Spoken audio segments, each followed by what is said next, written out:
风，你不信你摸摸，你摸摸看，没听到？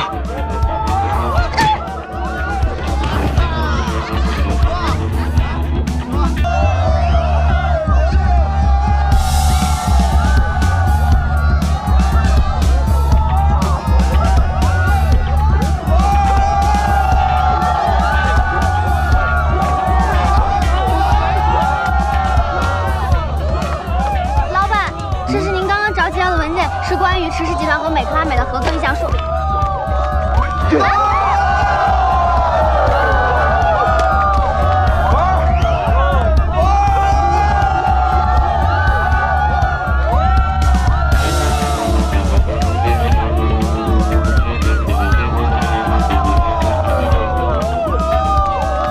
老板的嗜好怎么变得这么奇怪？到底是哪儿出了问题？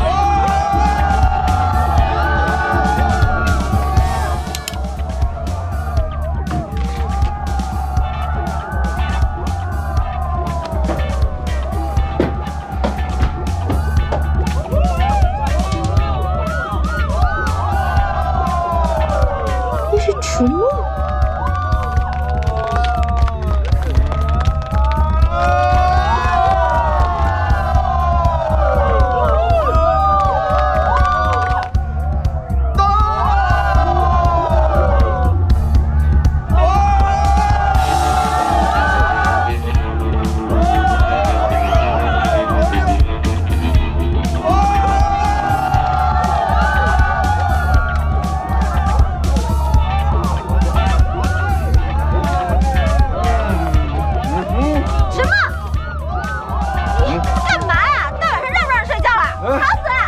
小聪明，你怎么在这儿？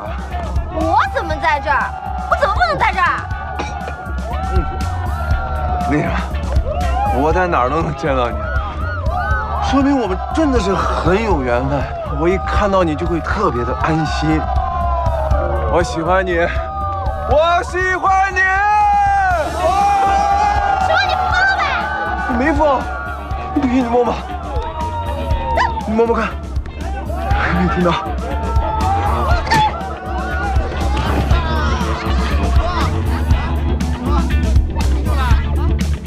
走草地上，喝多了吧？这是啊。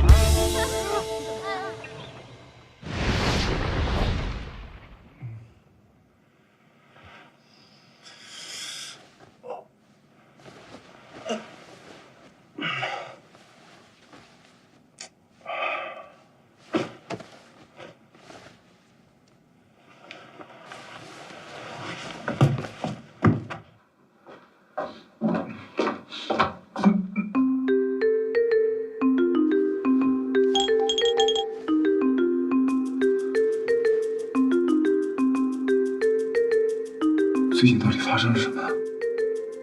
怎么搞的？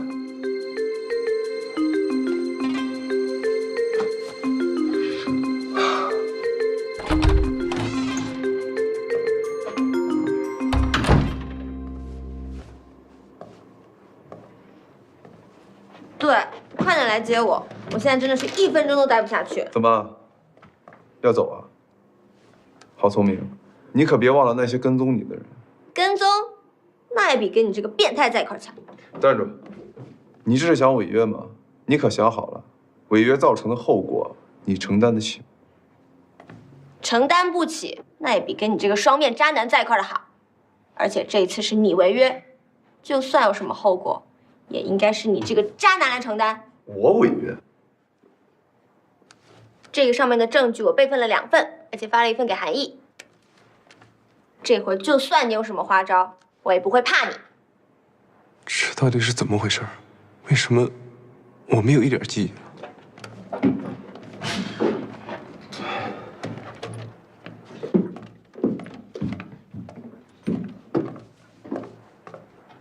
石总，这枚钻戒的确跟池氏的祖传的戒指是一模一样的。还给他。该问的都问了吗？没有。那怎么放人走了呢？用不用派人跟着？不用。可是万一如果出了什么差错的话，你放心，我自有安排。去吧。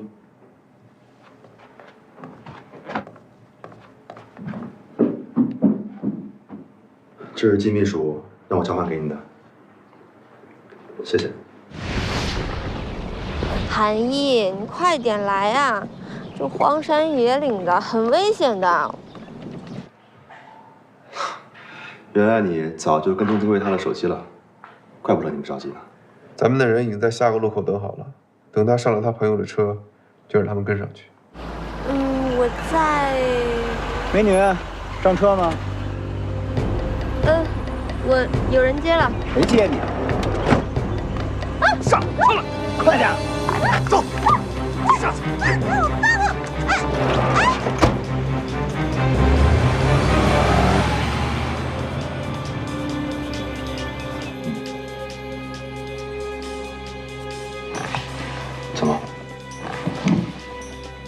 怎么不动了？是不是出问题了？不可能啊，他才离开10分钟，能出什么问题？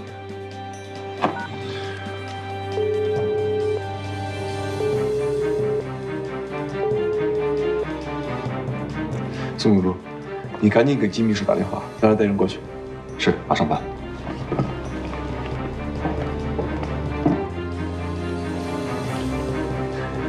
没想到你们这么快就来了。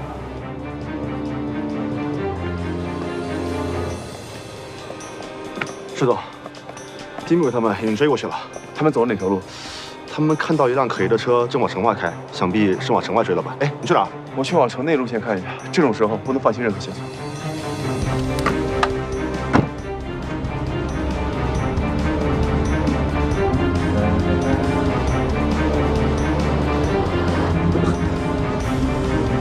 糟了，老大，我们好像被盯上了！别叫，加速，快！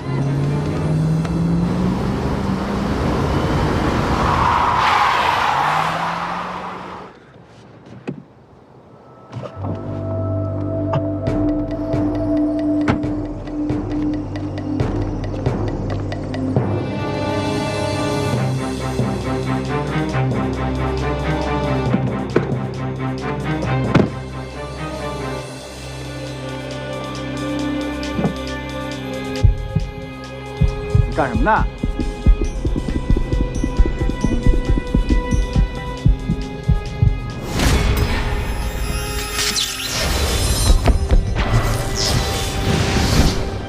这孙子不会犯病了吧？带走，走。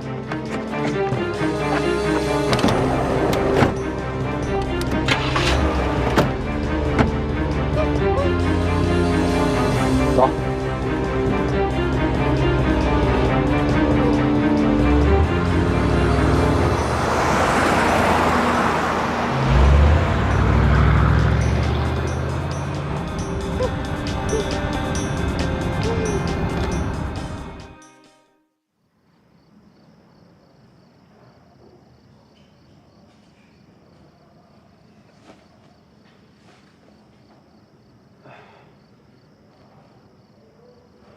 迟墨，这次又玩什么呀？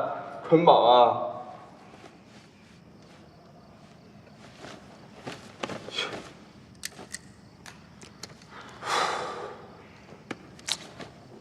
一天天穿成这样。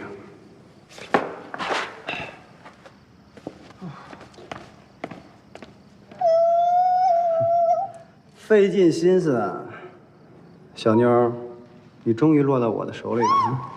说吧，当年那场车祸，你到底看没看见那个公文包？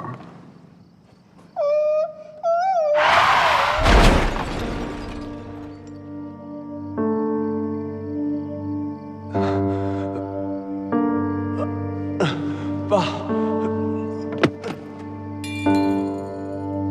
原来关键是那个包。那个公文包是爸爸平时形影不离的，莫非那个包里装了什么秘密，才引起那场车祸？老大，嘴还堵着呢。说，到底看没看见那公文包？嗯？喂，你们几个，快点把它放了。什么？臭小子！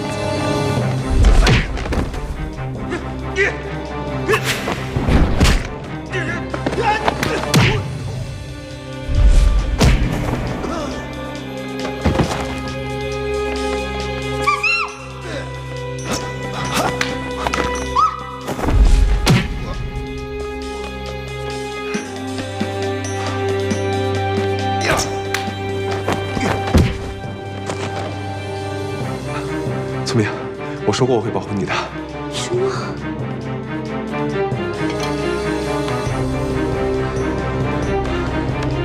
不怕啊！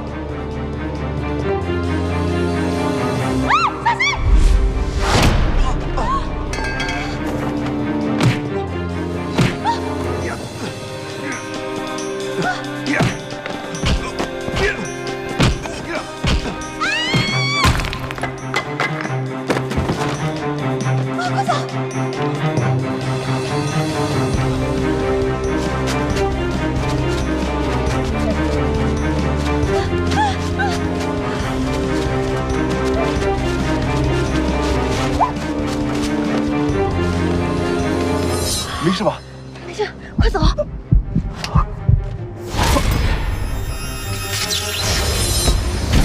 你怎么了，曲梦？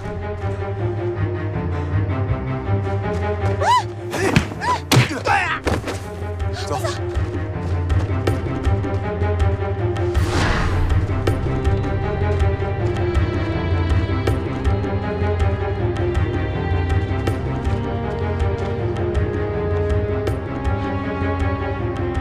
醒醒！人呢？不知道，大哥。到手的肥肉不能就这么没了。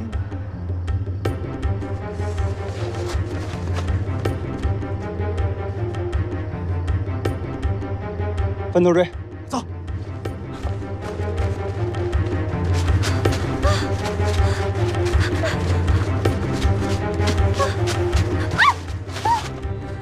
你没事吧？脚崴了，我看看。真倒霉！如果是韩毅，还能让他背我一下。这个迟大爷嘛，算了，他们还在后面追，我们赶快走吧。我们之间有约法30条的。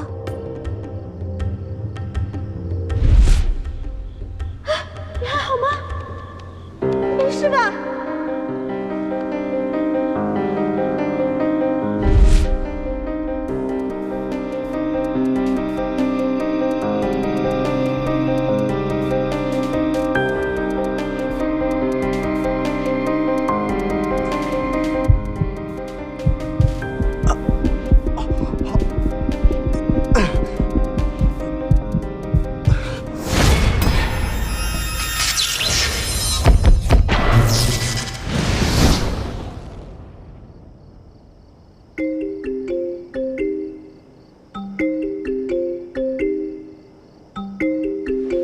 喂，郝宗明，你想干什么？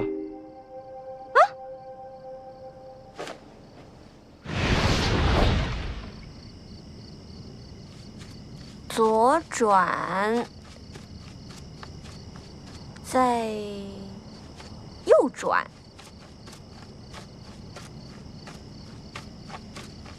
岔路口，没有岔路口啊。哎，你这个导航不行，要用指南针。哎，这指南针为什么一直在闪啊？哎，这怎么用啊？是不是要放平啊？那我只能放地上了。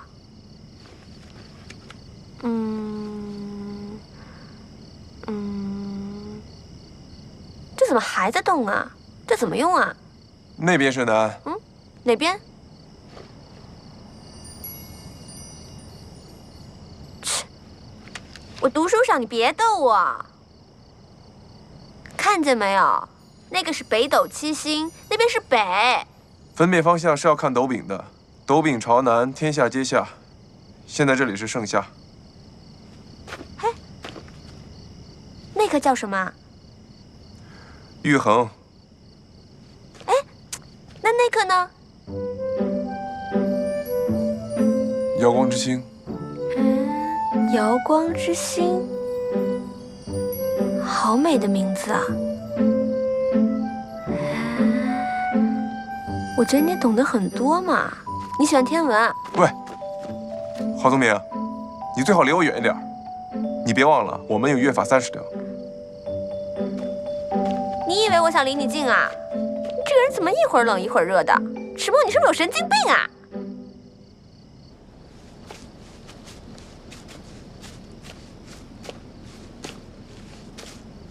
好饿。我真的从来都没有这么饿过。现在就是给我一头牛，我都可以整个全部吃掉。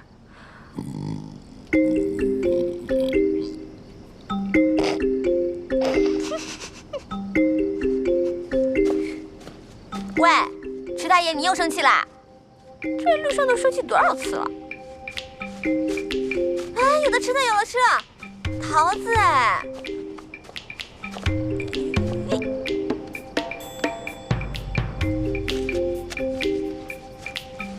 来，你一个，我一个。这不算偷的，那你看，我放了钱在上面的。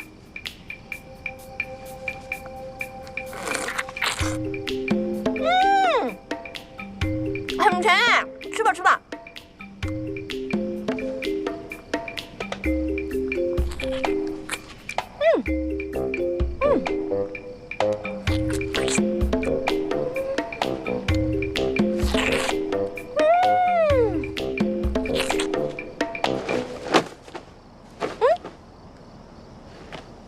池墨，你怎么了？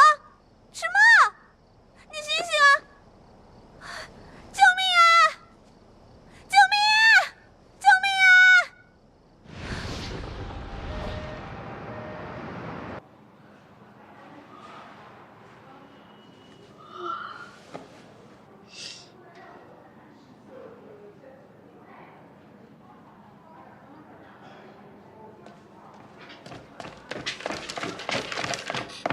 啊，韩毅，吃缴过费啊？这怎么回事？池氏集团的老板桃子过敏，所以我这个热心肠的路人就把他送过来了。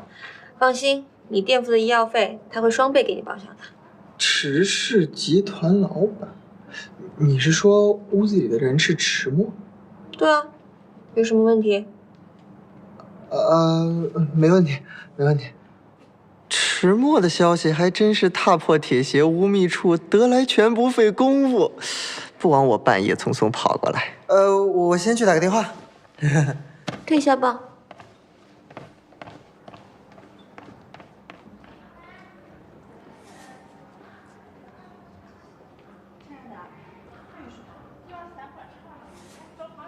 这个人怎么几天不见，越来越神神叨叨？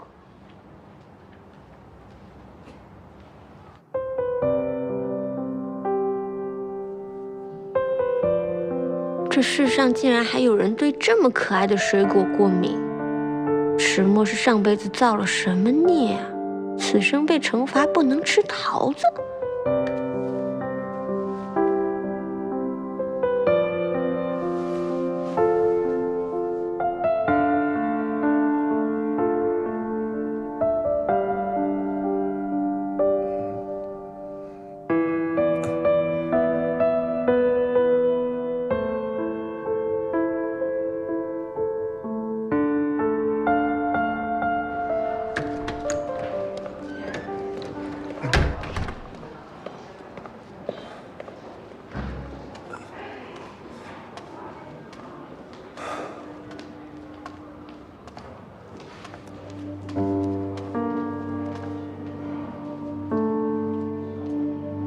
最近这么多异常，也许我的确应该找个医生好好看看。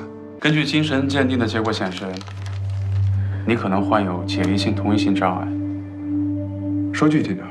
解离性同一性障碍就是通常所说的多重人格，患者多数遭受过巨大的创伤，比如长期受虐待，或者遭受了突如其来的沉重打击。突如其来的沉重打击。人体就像一部机器，当心理无法承受痛苦时，自我保护系统就会开启，会幻想出来一个人替自己分担痛苦，而幻想出来的这个人就是受害者的亚人格，也相当于一个身体里边居住了2个不同的灵魂。这话怎么说？你体内可能存在着另外一种人格。可是我的家族中没有人有精神病史。这跟精神病没有关系。我知道世界上突然接受这样的现实，一时有些困难。照目前情况来看，你所分裂出来的这个亚人格并不具备攻击性。最近你的身体有没有感觉到什么异常？没有。亚人格与核心人格之间没有联系的话，作为核心人格的你是感受不到它的存在的。你的意思是说，我感受不到他的存在，而他却能感受到我的存在？它是你释放消极情绪的一个容器，你的一举一动随时都可能影响到它。但它并没有介入你的生活，它把自己也隐藏得很好。看来它并不想打扰你，只是想替你分担痛苦罢了。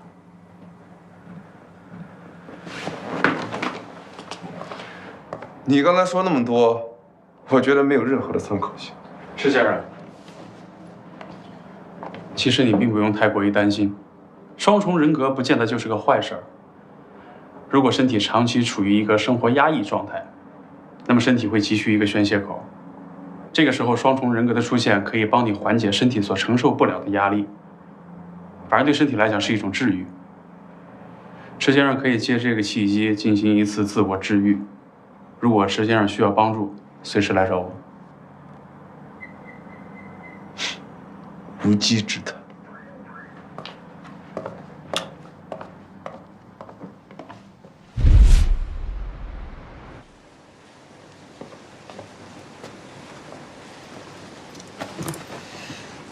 郑小姐喜欢在这个咖啡厅喝咖啡啊？废话少说，我东西呢？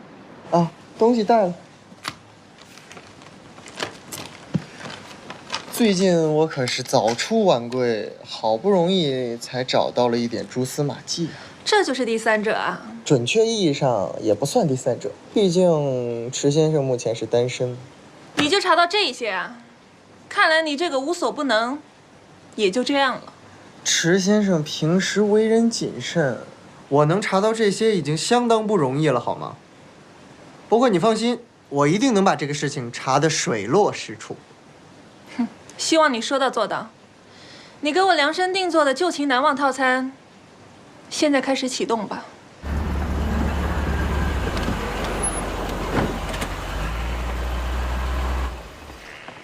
我到了，钥匙在哪？钥匙放在了门外地毯下边。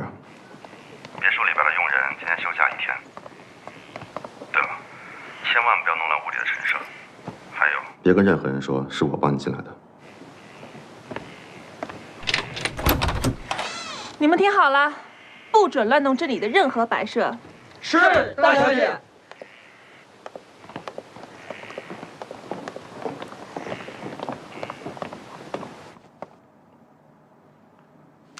对不起了，表弟，谁让宝珠是姨妈看中的媳妇呢？今晚在这里能看到狮子座最绚烂的流星雨，就和3年前那样。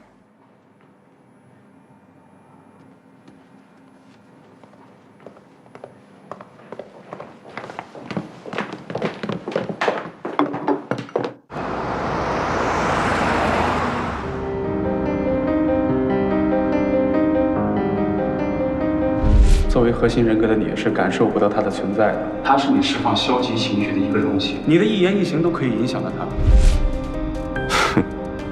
世界上另外一个我吗？你体内可能存在着另外一种人格。另一种人格，这一定不是真的。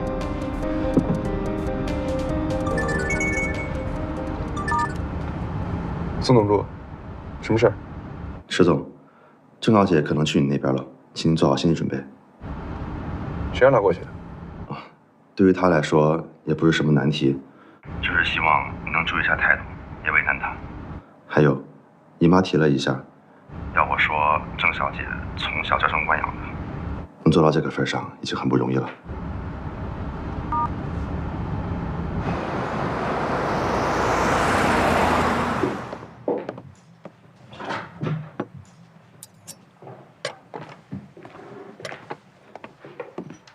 石墨，你回来啦？你在这儿干嘛？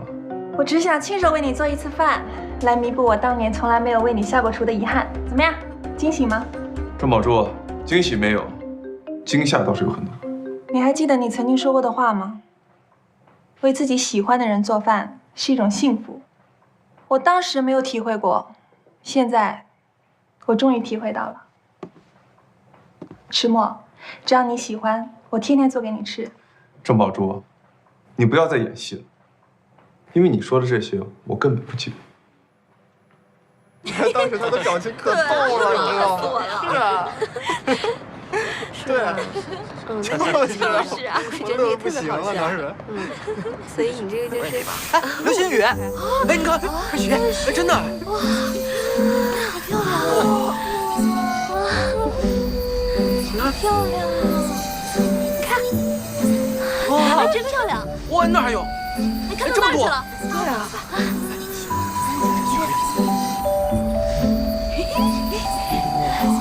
哇！石墨，你这是新一轮的对我羞辱吗？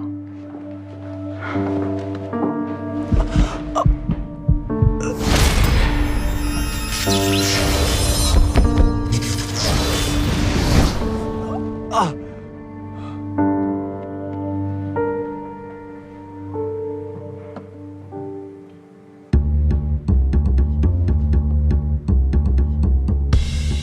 宝珠。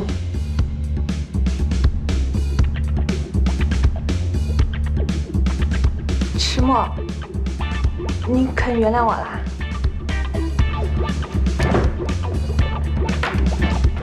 这些菜都是你做的？嗯。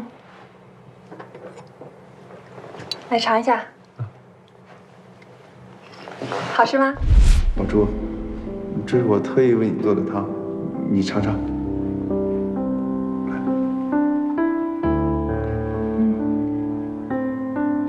这里边的蘑菇我切了好久的，这是我第一次做这种汤。如果有什么不好的，你一定要告诉我，我会改进的。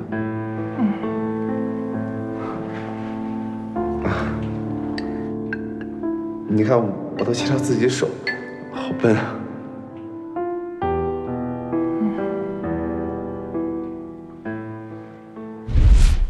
相当不错。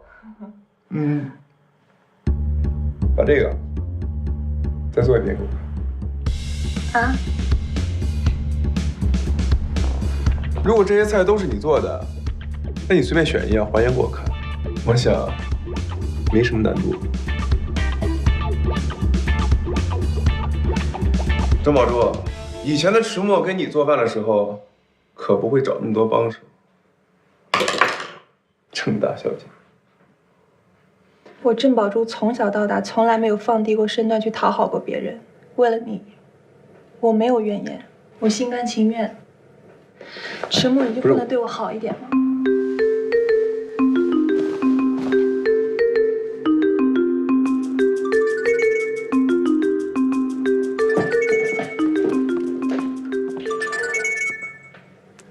喂，啊，金秘书，你说。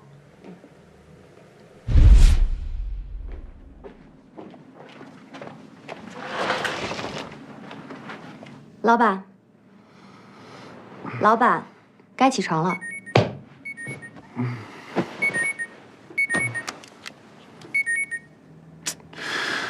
金秘书，才几点？你是不是定错闹钟？老板，您今天的行程是上午8点有一个非常重要的会议，在公司的大会议室；中午12点核心媒体部会餐；下午2点您还要和……别说了。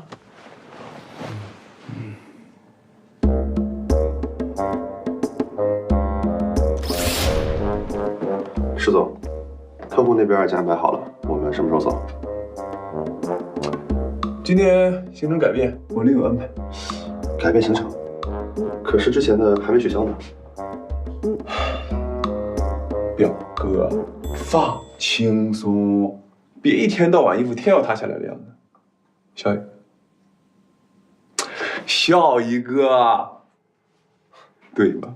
我告诉你啊，这人呐，就要明确分工，有人赚钱，有人就得做恋爱永动机，有赚有花，这才符合大自然的规律。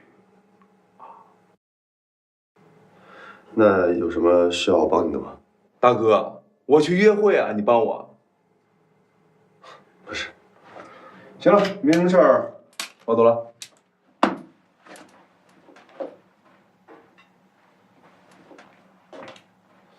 老板这是怎么了？听说他昨天和郑小姐和好了，应该是和郑小姐约会去了吧？是吗？这是好事啊，得让姨妈知道。走，跟上去。你说这个旧情难忘套餐还挺有效果的哈。昨天晚上一个昨日再现就打动了他。今天我该怎么做才能彻底收服他的心呢？我就说吧，你只要按照我的这个步骤，一步一步的往下去做，我保证他能投怀送抱。都这个点了，迟墨怎么还不来找我呢？他昨天晚上说今天来找我，不会耍我吧？应该不会吧？据我所知，这迟先生不是这种人呢。他以前不是，现在说不好。我要去找他。哎，这。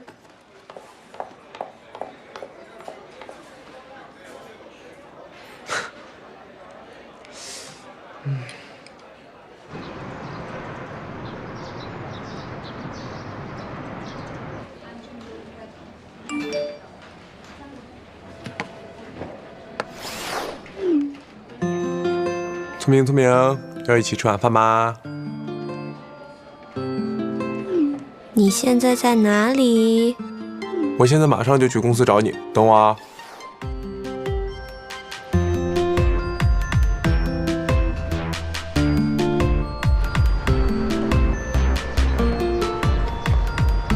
老板不是和郑小姐约会去了吗？显然不是。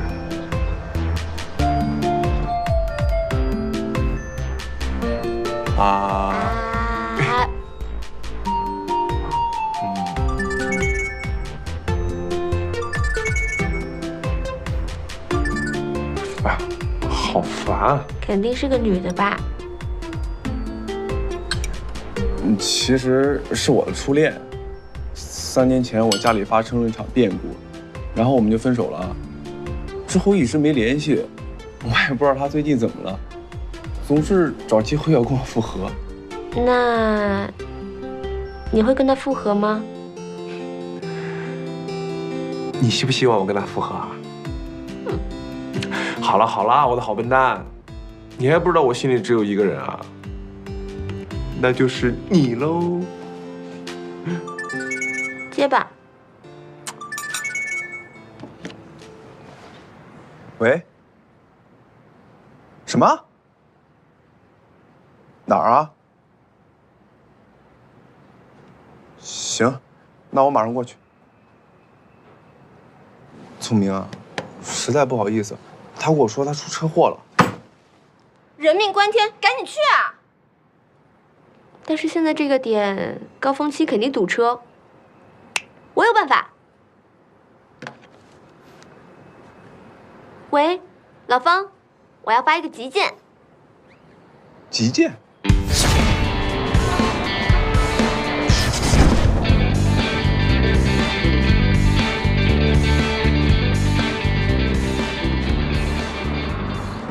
哎呀，兄弟，我只能给你送到这儿了，后面这块区域啊不归我了，你就跟着我这兄弟走，他保证给你送到店儿，啊。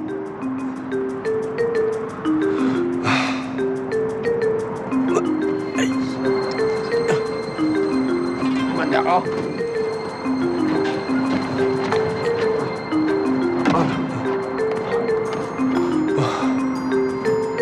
大哥，这车颠吗？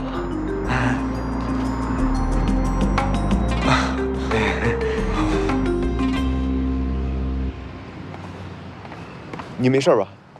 哪儿受伤了？脚。脚啊，脚我就不看了。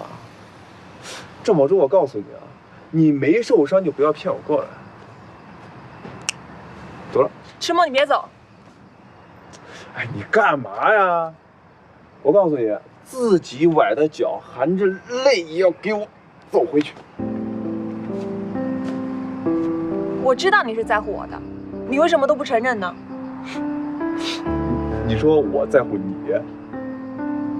对啊，我给你打电话的时候你在城北，现在是晚高峰，车况一定很糟糕，而你却在半个小时内赶过来，你还说你不在乎我？哎，你非要逼我把话说那么清楚吗？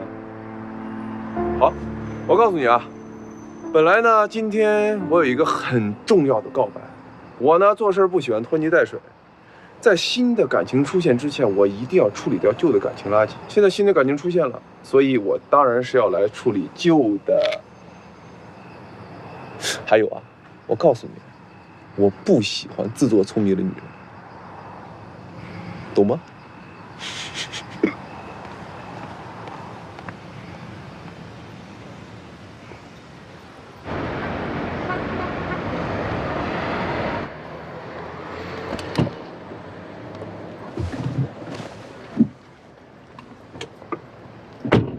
你上次怎么说的？对不起，郑小姐，是我错了，是我被那个郝聪明给迷惑了。不过现在可以确定的是，照片上那个女人的背影，的确是梅克兰梅的郝聪明。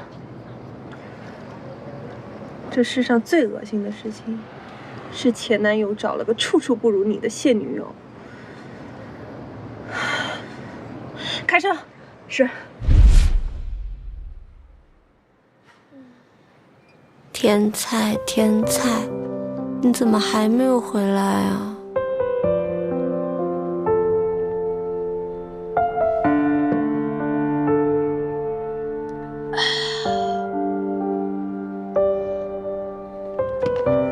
也不知道你和前女友的事儿处理的怎么样了。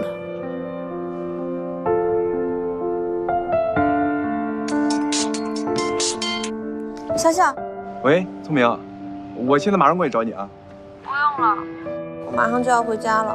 关于前女友的事情，我想我已经处理好那些感情垃圾了，我要跟你在一起。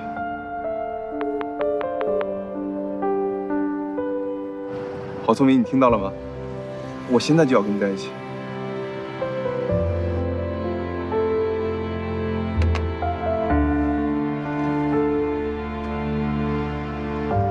喂，聪明。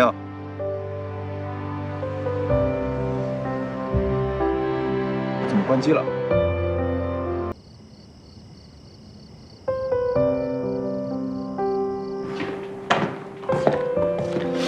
喂，我的行李呢？你不是打电话说在你这儿吗？你喝酒了？根据女佣雇佣合约，你不能喝这么多酒。看样子，你做个女佣都不是个合格的女佣。对，你说的对，就是做什么都不合格。你说过，一个经常性跳槽的人，要么是非常有能力，要么就是极度平庸。可能我就是那种极度平庸的那种。我好聪明，我就是一个失败的人。郝聪明，你发什么酒疯？赶紧给我醒醒酒去！我明明没有抄袭，为什么你们每个人都说我抄袭，一点解释的机会都不给我？你们还骗我！明明有前女友，为什么还要跟我交往？你告诉我，你说啊，你为什么要这么对我？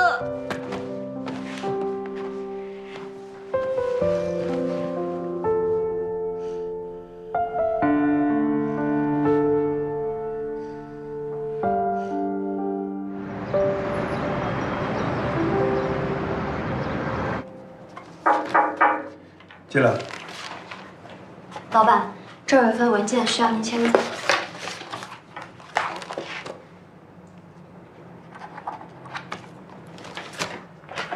哦，金秘书，你让兴盛珠宝公司的前负责人过来见我一下。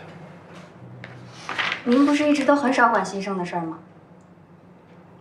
是的，我现在就去。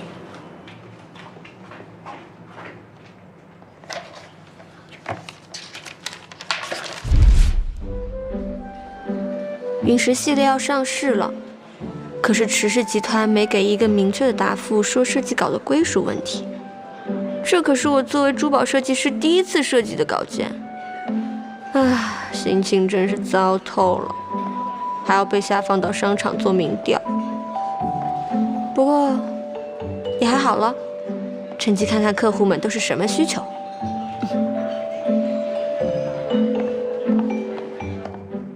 陨石系列谁给你的？是设计部研发的。你要知道，你自己坦白跟我查出来，两者的待遇是不同的。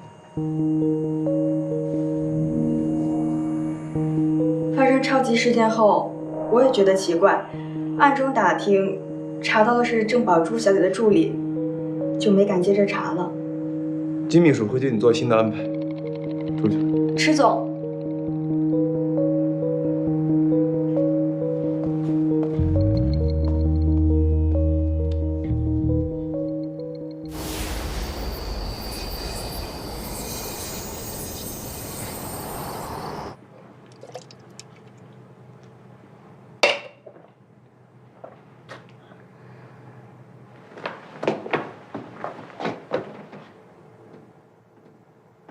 聪明，聪明，迟墨，你回来了。迟墨，哎，聪明，你别喝了，你怎么喝酒了？你告诉我，你怎么在这儿啊？不要你管。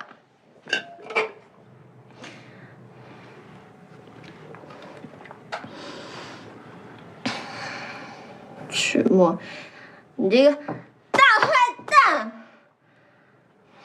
明明是我的设计稿，你非要说我抄袭，还搞什么女佣雇佣合同，说什么保护我。要不是你要追查什么车祸，我至于被别人跟踪吗？聪明，你说你跟迟墨一直住在这儿？迟墨，你个王八蛋！对我的女人打主意。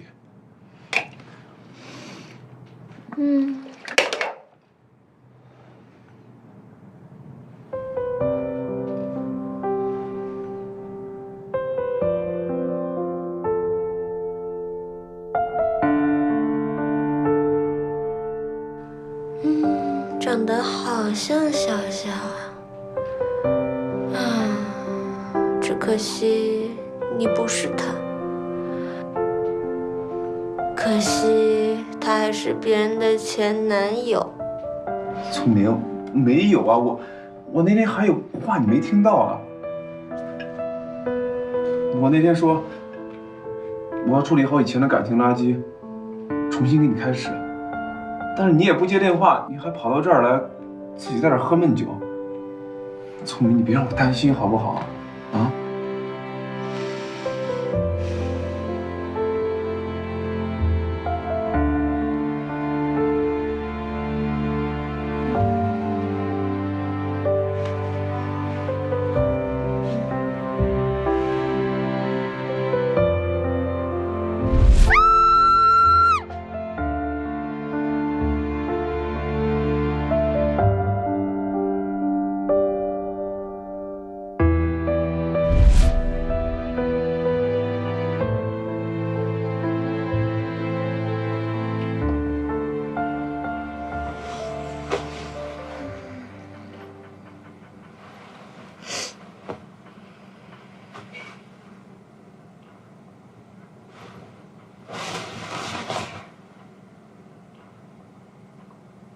我昨天晚上喝醉酒，是不是跟迟墨说了什么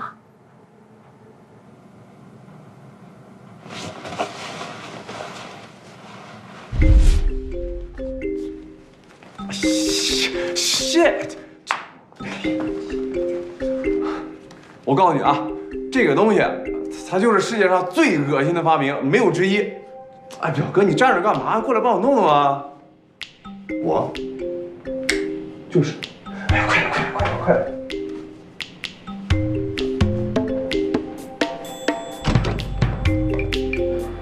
哎，过来，金秘书，过来！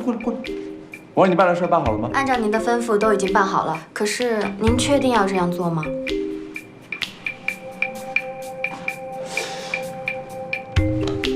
你有异议？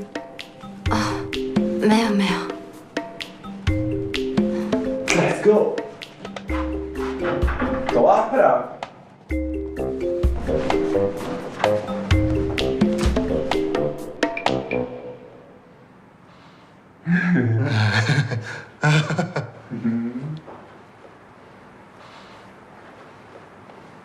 哎，聪明，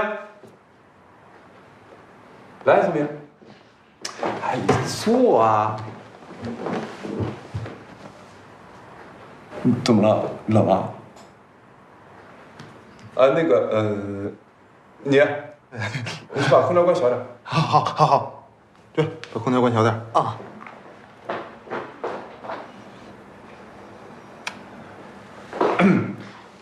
我这次来呢，就是要给郝聪明女士开一个道歉大会。什么？道歉大会？我又做错什么了？就是表达我对你最真诚的歉意。金秘书。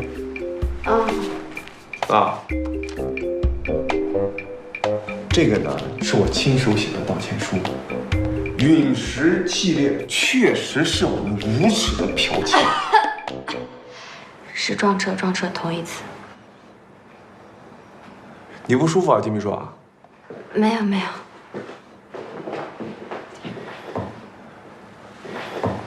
我今天来，不仅把陨石系列的创意还给美克拉美的著名设计师郝聪明女士，恢复其名誉权，因此造成的一切经济损失，我们池氏集团全部赔偿。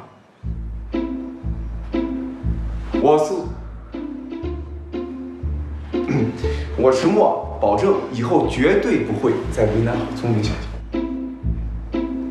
你真的是池墨池大爷？我不是在做梦吧？那你会不会后悔啊？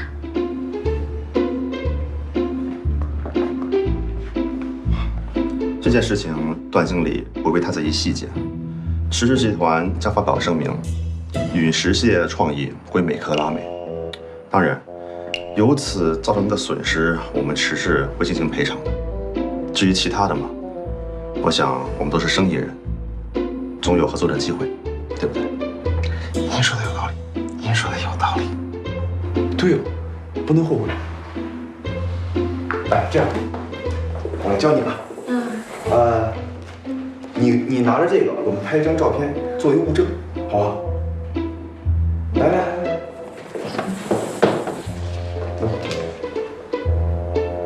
你来给我拍。哦。你快点啊！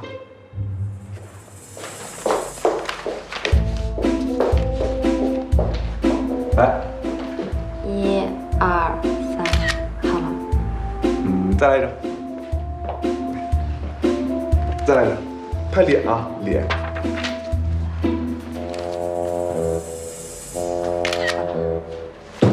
我想想啊。哦，对，手机给我。我再录一段视频，好吧？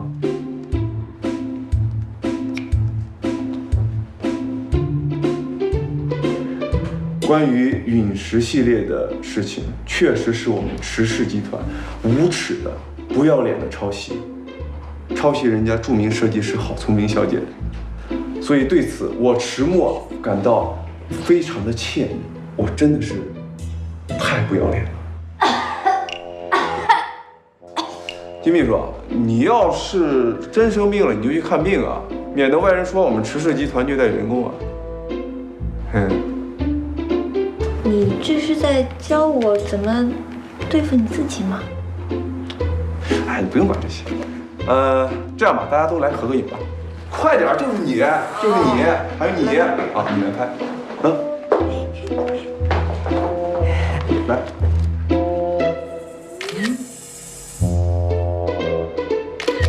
您请。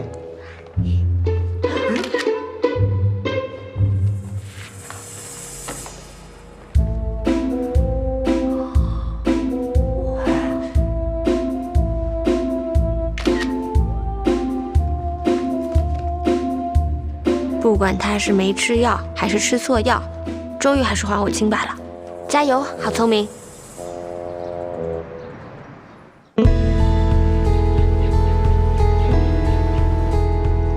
今天我一定要跟好笨蛋完成我的告白。小小，聪明，我们和好吧，好不好？你怎么在这里啊？我送你回家啊，好不好？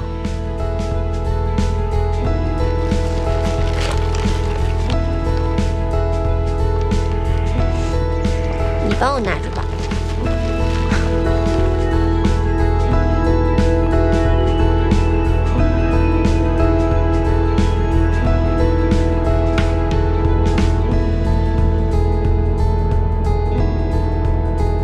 先生，您到了。嘘，师傅，不好意思啊，让这位小姐再睡会儿。那个表你就照打，到时候多少钱我照付就是了。谢谢。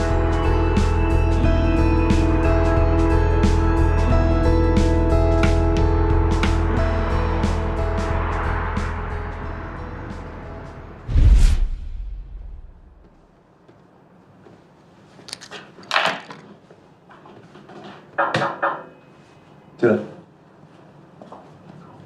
老板，您昨天是不是没休息好？怎么黑眼圈这么重？没有。金秘书，我问你啊，我昨天有没有什么不对劲啊？您为什么这么问啊？哦，是关于美克拉美珠宝设计师郝聪明的那份道歉信。您昨天好像喝多了，非要给郝聪明开什么道歉大会，我怎么拦都拦不住，您还把我骂了个狗血淋头。我一怂，我就没敢问您到底是什么情况。您这是？行了，我知道了，你出去吧。哎，好嘞。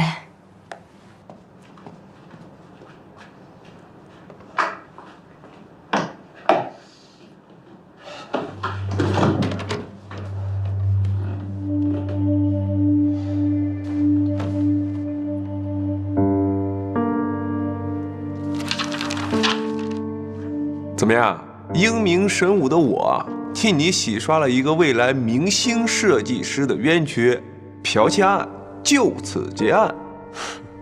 池小沫，我办事儿您还满意吗？果然又是他。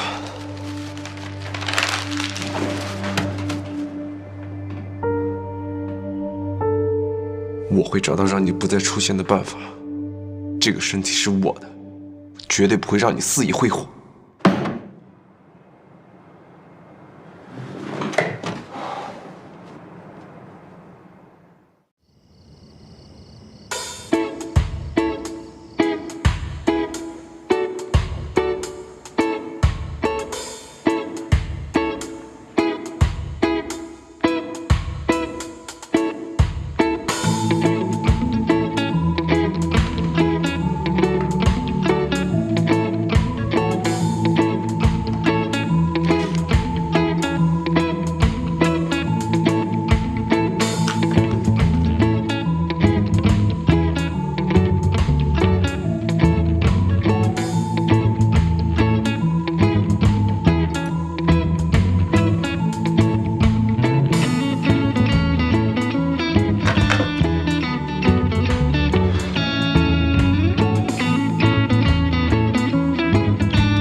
知道了。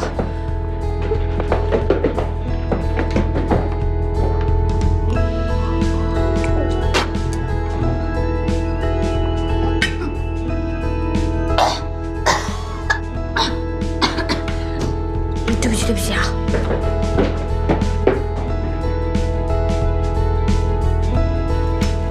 干嘛要答应这个混蛋搬到这个地铁都没有的地方。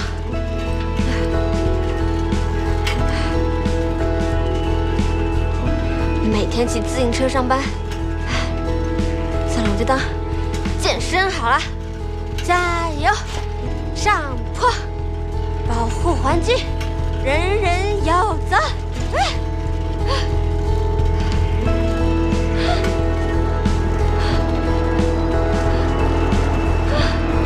怎么还有那么长？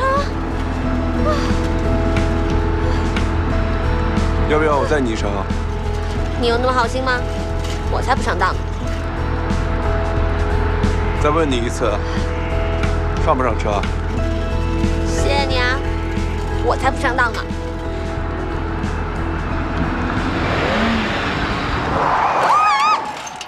喂，撞坏你车我不赔的。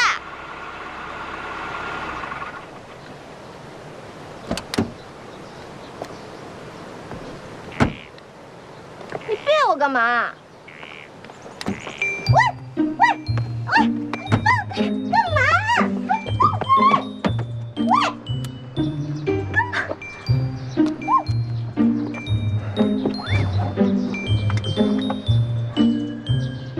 我说过的话不会说第二遍，不要惹我。知道了。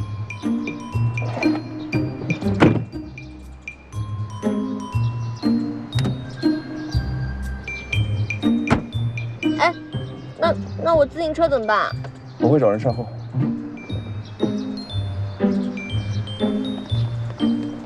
马上找人把路上的自行车搬回去。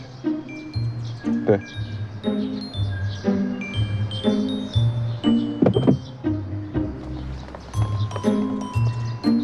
池大爷怎么突然对我这么好？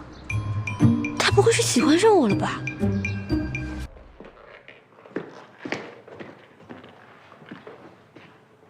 ？Hello， 有人在家吗？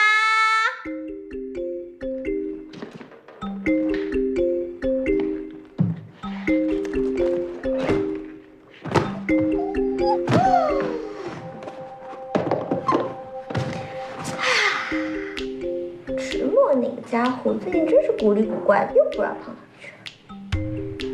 不过现在我一个人在家。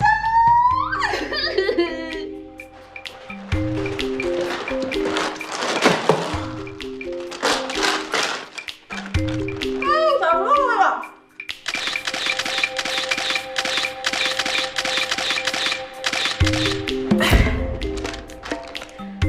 真是搞不懂这些有钱人，这么舒服的沙发，当然是能躺绝不坐人，能坐着绝不站着了。石墨每次都像拍杂志一样蹲坐在这儿。好聪明，你多累呀！这么舒服的沙发，应该要这样才舒服嘛。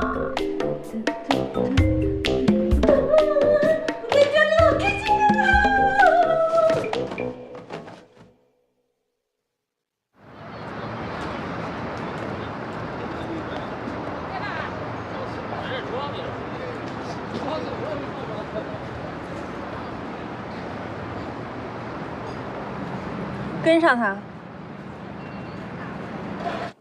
难得今天大瘟神不在家，我要好好的睡一个美容觉。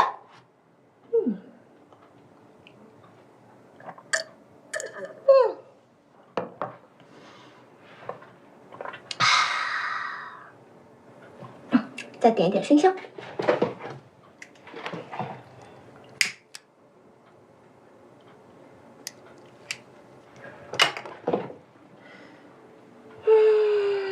好香。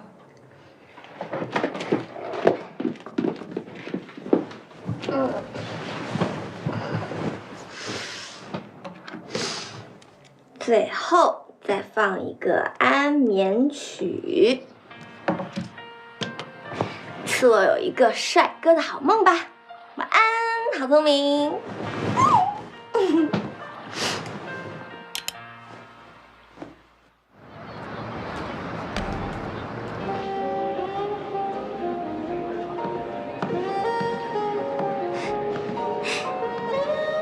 呀，一个人喝闷酒呢？谁啊？你不要管我是谁。别碰我。真可爱，要不要跟我换个地方喝喝酒啊？郑小姐，有句话不知当讲不当讲。有话快说，有屁快放。你说我们有没有可能是认错人了？哼，认错人，他化成灰我也认识他。根据我所掌握的池氏集团掌舵人池墨的第一手资料，池墨的属性和眼前的这个人截然不同。池墨隐忍，而这个人嚣张。池墨对品牌极度挑剔，出现在公众场合永远穿固定的品牌，而这个人更喜欢时尚潮牌。池墨行为举止内敛，而这个未免有点太奔放。总之，这两个人虽然长得相似，但习性却有天壤之别，不可能是同一个人吧？如果不确定，那就试试吧。你的意思是智取？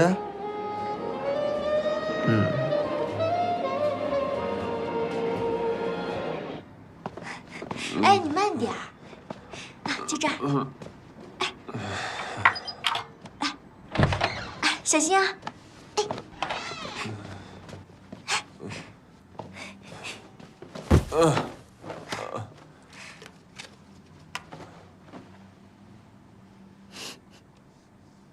真是一块可口的唐僧肉啊！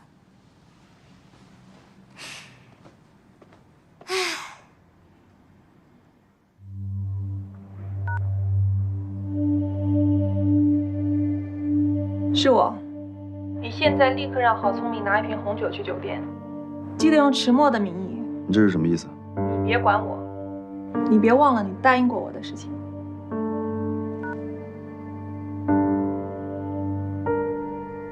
智取，好啊，这种捉奸的事情就交给那个郝聪明吧。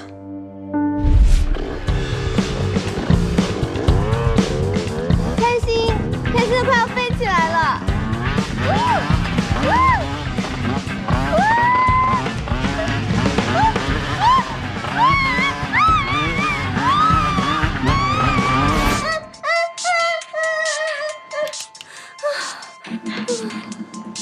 我说的是，你个混蛋破坏我的美梦。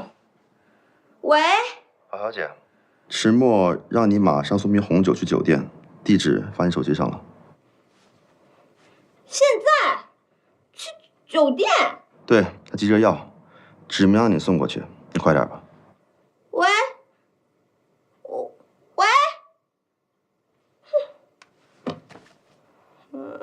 池墨你大爷的！我上辈子是不是欠你的？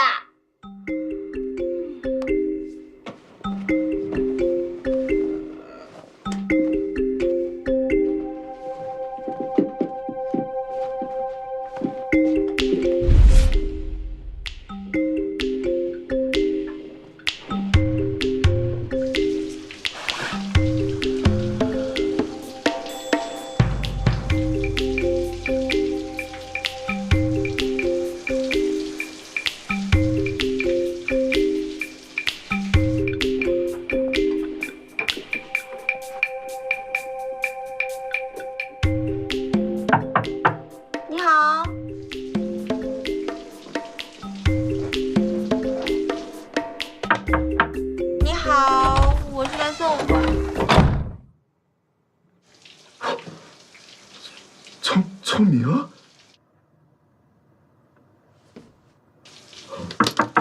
是不是有人敲门啊？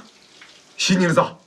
不行，得想个办法，一会儿让人看到我现在这个样子，叫你黄河都洗不清了。开门呢 ？Hello。刚刚明明有人开门的呀。不管了，迟墨，反正酒我是给你送到了，我放在这里，丢了别怪我啊。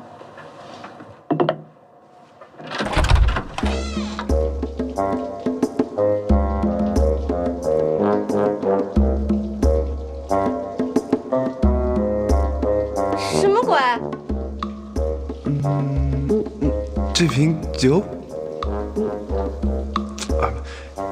是给我的？你拍扁我，什么意思啊？这瓶酒给我的？你是让我进去陪你喝酒？哦，不行，啊，我明白了，你的意思是说让我把酒给你送进去，对不对？然后打开，对不对？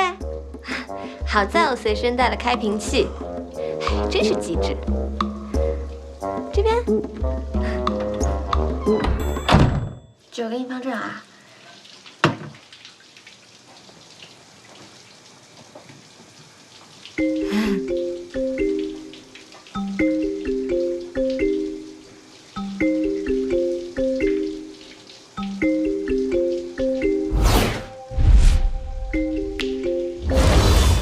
这会不会是人妖吧？你的裙子很好看。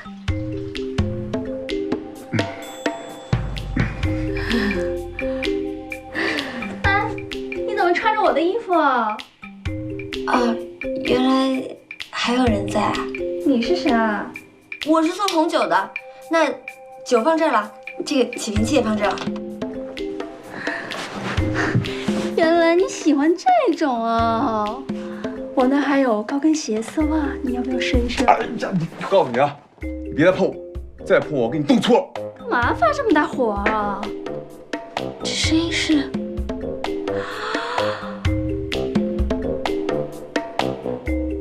你是？我不是我。你是迟墨。他当我是迟墨也好，总比破坏宋小小在他心中的形象好。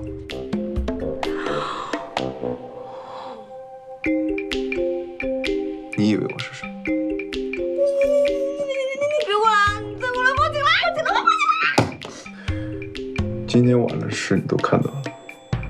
如果你敢告诉第三个人，我会让你死得很难看。救命！你变态！听到没有？回答我。听到了。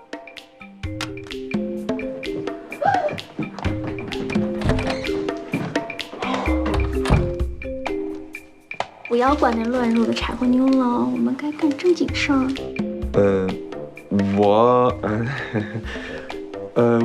我还真是没怎么跟女人玩过。如果你不介意的话，我可以叫我男朋友过来，我们三个人一起玩。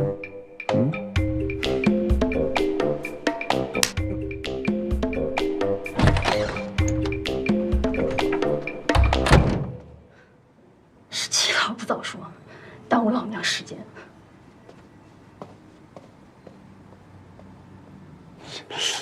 今天这日子真是我的倒霉日，先装完女人，又装基佬。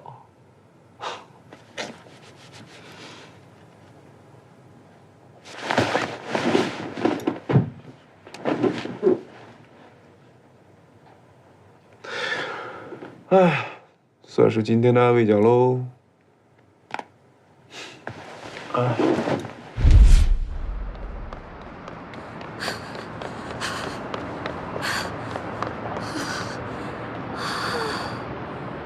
吓死我了，吓死我了！想不到迟墨这个人平时看起来文质彬彬的，竟然是个死变态！怎么会这样啊？我靠！幸亏我跑得快。哎，我手机呢？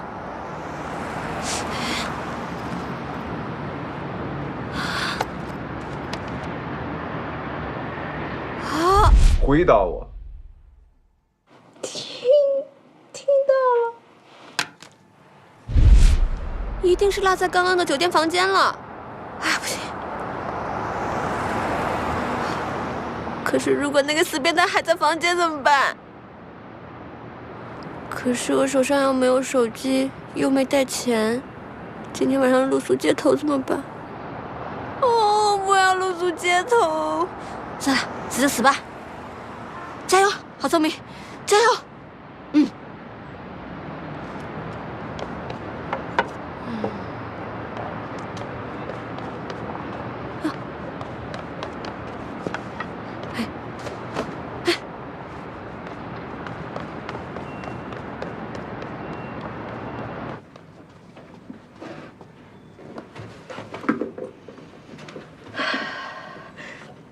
郝聪明，加油，速战速决。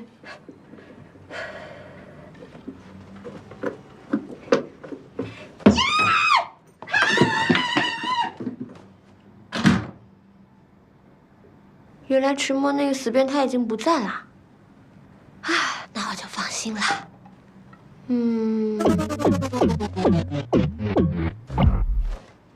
难不成掉下来的路上了？